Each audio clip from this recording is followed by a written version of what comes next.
તો ઘણા બધા લોકોનો વજન ખૂબ ઓછો હોય. હવે વજન વધારવો હોય તો શું કરવું જોઈએ, અથવા તો વજન છે ખૂબ જ ઓછો હોય એની પાછળ કયા કારણો જવાબદાર છે? ઘણા બધા કારણો છે. આપણને એવું લાગે કે ભાઈ ઓછું ખાઈએ અથવા તો વધારે ખાઈએ છીએ તેમ છતાં પણ વજન વધતું નથી, કાં તો પછી અમારે વધારે ખાવાની જરૂર છે કારણ કે વજન ઓછું હોય અને ઓછું ખાતા હો તો વધારે ખાવો તો જલ્દીથી વજન વધે, આવું તમને ઘણા બધા લોકો કહેતા હોય. પણ ખરેખર એ સત્ય છે કે નથી એના વિશે હું તમને આ વિડીયોમાં ટૂંકમાં વાત કરીશ. વજન શા માટે તમારું વધતું નથી? ઘણું બધું પ્રયાસો કરો છો, ઘણું બધું ખાવો પણ છો, ઘણા બધા દવાઓ પણ લીધી છે, તેમ છતાં પણ વજન નથી વધતું.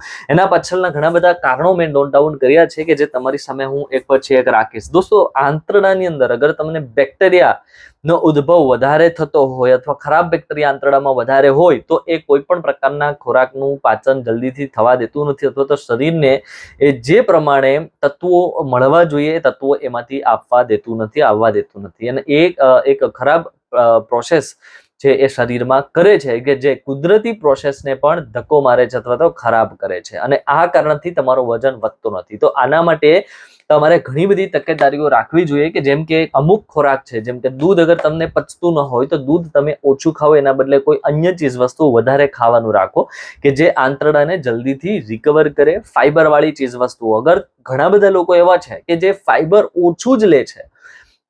ફાઈબરનો મતલબ છે કે શાકભાજીઓ, જે કાચા શાકભાજી હોય, ફ્રૂટ હોય, આ પ્રકારની ચીજ વસ્તુઓ. ઘણા લોકો એવા છે કે જે ક્યારેય પણ ફ્રૂટ જ ખાતા નથી કે ભાઈ મને ફ્રૂટ પસંદ જ નથી આવતા. તો એવા લોકોનો વજન ક્યારેય પણ વધતો નથી, અથવા એવા લોકોનું શરીર છે કાં તો વધુ હોય તો ખૂબ વધુ થઈ જાય અને ઓછું હોય તો ખૂબ જ ઓછું રહી જાય. તો આ ફાઈબર વાળી ચીજ વસ્તુઓ ઓછું ખાવો અથવા તો ન ખાવો તો તમને આંતરડાને લગતી બીમારી થાય. એટલે આના માટે તમારે સૌથી પહેલા આ વસ્તુઓ વધારે ખાવાની જરૂર પડે.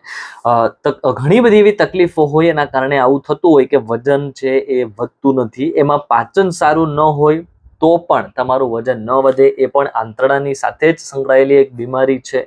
હોજરી, આંતરડા, જે આપણી અન્નનળી છે, અહીંયાથી ચાલુ કરીએ તો આપણું પાચન મોંથી જ ચાલુ થઈ જાય છે. મોંની અંદર આપણે જેટલું ચાવીએ, બરાબર છે, એ આપણની પાચન ક્રિયા માટે ખૂબ જ ઇમ્પોર્ટન્ટ છે. જેટલું વધારે ચાવશો એટલું જ હોજરી અને આંતરડા માટે ઈઝી બનશે પાચન કરવું. પણ અગર ઓછું ચાવીને ખાવો છો તો પણ તમારું અન્નનળી, હોજરી, આંતરડા આ વ્યવસ્થિત કાર્ય નહીં કરી શકે. આ સિવાય ઘણા બધા લોકોના શરીરમાં ટીબીના બેક્ટેરિયા હોય. હવે એ ટીબીના બેક્ટેરિયાના કારણે શરીર છે એ દુબળું જ રહેતું હોય, અથવા તો વધારે વજન હોય ને ટીબીના બેક્ટેરિયા આવ્યા હોય તો ધીરે ધીરે શરીર છે દુબળું પડતું જાય.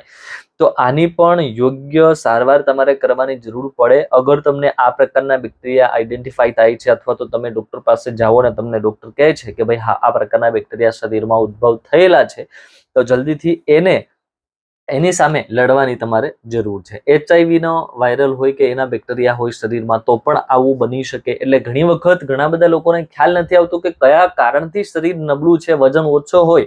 તો એની પાછળના કારણો જણાવું કે ભાઈ આંતરડામાં બેક્ટેરિયા હોય, ટીબીના બેક્ટેરિયા શરીરમાં હોય, HIV શરીરમાં હોય અથવા એના બેક્ટેરિયા હોય તો પણ આવું થઈ શકે.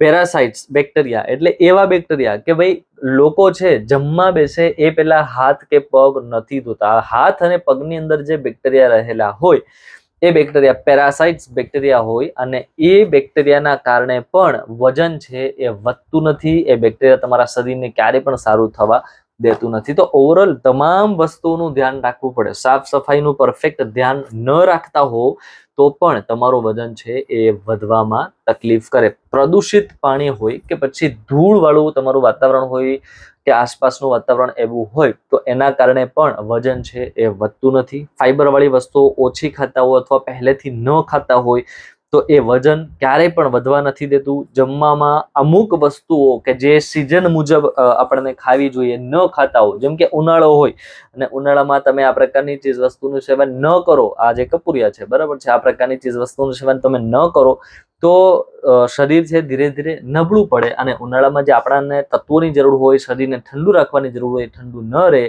ગરમી વધી જાય તો શરીર છે એ ક્યારેય પણ સારું ના થાય. આંતરડા ખરાબ થાય, નાનું કે મોટું આંતરડું ફાઈબર વાળી ચીજ વસ્તુ તમે ન આપો તો એ ખરાબ થાય અને એના કારણે તમારું વજન છે વધતું નથી.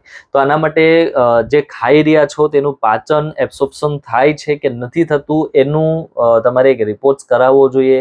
બ્લડ ટેસ્ટ પણ કરાવવા જોઈએ. તમારે આની સાથે સાથે calcium, phosphorus, vitamin A, vitamin D, vitamin E, vitamin કે, એન્ડોસ્કોપી જેવા ટેસ્ટો તમારે કરાવવા જોઈએ કે જે ખૂબ જ હેલ્પ કરશે કે ભાઈ આવનારા સમયમાં તમારે શું તકેદારી રાખવાની જરૂર છે, કયા કયા ખોરાક ખાવાની જરૂર છે, કઈ વસ્તુઓ તમારે છોડવાની જરૂર છે. અગર તમને પાચન નબળું છે, આંતરડા તમારા નબળા છે, બેક્ટેરિયાનો ઉદ્ભવ વધારે છે, તો કયા કયા યોગ તમારે કરવા. આ તમામ વસ્તુઓ તમને ત્યારે જ ખ્યાલ આવશે જ્યારે તમે આ પ્રકારની ચીજ વસ્તુઓ આઈડેન્ટિફાઈ કરશો કે તમારા શરીરમાં આમાંથી કઈ તકલીફ છે કે જેના કારણે તમારું શરીર છે સારું નથી થતું.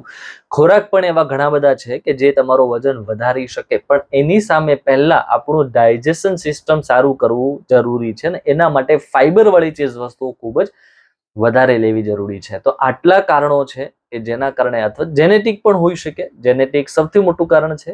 અને આ બધા કારણો જો તમારામાં આમાંથી કોઈ એક કારણ હોય તો એ કારણને જલ્દીથી સુધારો અને તમારા શરીરનું વજન તમે જલ્દીથી વધારી શકો. આભાર.